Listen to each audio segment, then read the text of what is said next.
Hey, Jules Blessed Vegan, and as always, welcome to my channel. And for those who are new, I hope you can benefit. So for this past week, I've been talking about having a urinary tract infection, and I was even seeing my video from last Saturday, and I was beyond exhausted. And I kept saying, I don't know why I'm so exhausted, And it was finally like Sunday night when I just started hurting and aching and realizing that I was in trouble. And by Monday, I felt like I literally had electricity just shooting out my limbs whenever I would urinate. And I thought, oh God, I have a raging infection. So I started taking some Azo, which is just over-the-counter homeopathic, and it does help me. And then finally it just got worse, and I decided that I would add a little bit of Tylenol reluctantly because of my previous kidney disease. I try and stay off of all medication. I skipped the doctor because I couldn't stand the idea of antibiotics messing up my microbiome. And then finally today, which is Saturday, so it's been a full week, I went to Kaiser to get my blood drawn because I had intended on doing so anyway. I'm about to lose my insurance when my job ends, and I wanted to make sure that I checked my blood and things before that occurs. So I didn't get my information back on my blood draw yet, but I did get back the urinalysis right away. And it, of course, affirmed that I have an infection. So my white blood cell count was up, and there's another marker that's specific to urinary tract infections, and it indicated positive. And it's kind of funny. Sometimes, so often, I should say, I know my truth, but I wait for something outside of me to affirm it.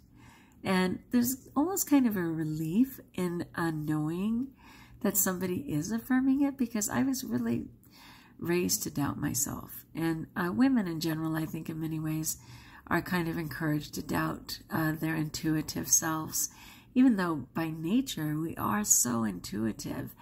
And so sometimes when something outside of me, like a blood test, says, you really are sick, you have permission to be sick, there is such a relief in that. It's like, I remember so many times as a child, I would just hold my breath and do everything I could not to cry, until finally someone would say, no, you should cry. You really did get hurt. And then I'd be like, I did. I thought so. And it was like, when it said, no, you have a urinary tract infection, I was like, I do. I thought I did. It kind of gave me a moment to allow myself to hurt. Oh my goodness. So I have been gentle with myself this past week in some ways. I chose not to rebound because it was just physically uncomfortable for me, and I plan on making that up as I get better. I allowed myself to sleep more, and I pushed through when I had to, but otherwise I allowed myself to sleep, and that was pretty gentle. Those were some behavior changes for me. So anyway, I will keep you posted because I'll be getting those blood results in the next day or two, and I did all of them. It was a fasting blood draw, and I did everything from my thyroid, which I technically have a thyroid disease, my kidneys, which, I mean, at one point I was supposed to have dialysis, but they've been on the mend. My thyroid, my kidneys, my glucose, of course, all of that. I was pre-diabetic. I know all those numbers, I pray, will be great. Could they be at their best? Not yet, because even though I continue to lose weight and improve, I continue to falter as well. Though today was a very successful day. The kitchen is very much closed, and I ate proper all day, and I will build on that momentum. So anyway, you might be wondering, well, why in the world was the picture of Sweet Home Alabama? And it was because I was thinking, like with my insurance running out and things like that, it's because I was let go from my job, even though I'm in that very awkward position of continuing to work until June 7th. With teachers, it's not a 2-week notice. It's a 3-month notice, which can be very awkward. But with grace, I continue to serve and show up with a smile. But what was funny is when a principal and assistant principal called me into the office, it was very somber. And I joked right away, so is this my early teacher of the year celebration? You know, to kind of get them to laugh. And they were like, yeah, not exactly. And of course they went on to say, you know, we're so sorry, but you know, are not a good fit, and we've chosen to not rehire you for next year. And right away, it's kind of funny. I grew up a stone's throw away from Hollywood, and a lot of my family is in the industry on different levels. And so it's just funny because it was such a huge part of my life that I often see situations as a movie clip.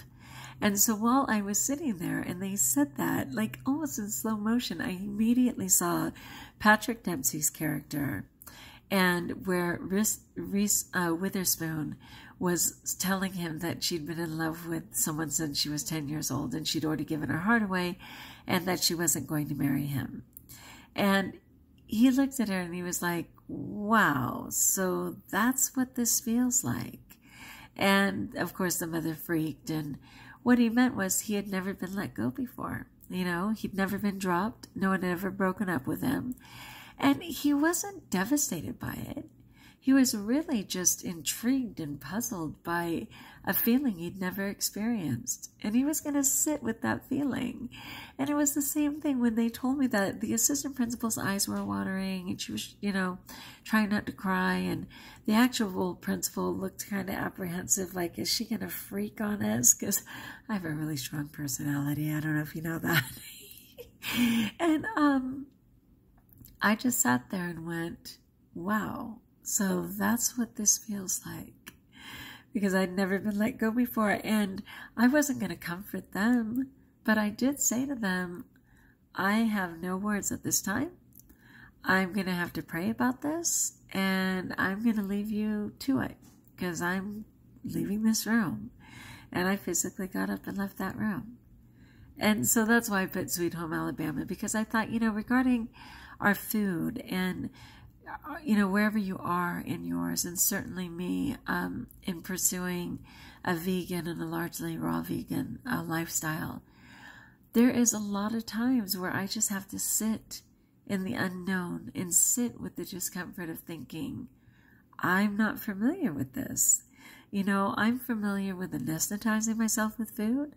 I'm familiar with what Miss Raw refers to as Obambo combos, where I absolutely poison myself and combine foods that just rot in my body for days. And sometimes when I've been eating properly and I'm lying in bed, there is this unfamiliar discomfort of emptiness.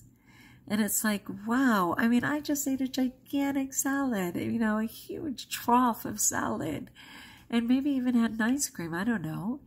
And yet somehow, in a very short period of time, my stomach is just at peace and empty.